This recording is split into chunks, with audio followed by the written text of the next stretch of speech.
বিবাহ করতে চলেছেন দিলীপ ঘোষ। সূত্রের খবর, শুক্রবার বিয়ে করছেন বঙ্গ বিজেপির প্রাক্তন সভাপতি। তবে সাত পাকে বাধা নাকি শুধুই রেজিস্ট্রি স্পষ্ট নয়।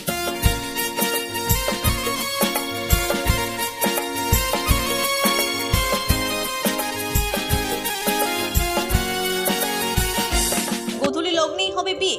রেজিস্ট্রিতে হাজির থাকবেন দুই পরিবার পরিজনরা। ইতিমধ্যে দিলীপের মা কলকাতায় এসেছেন বলে জানা যাচ্ছে।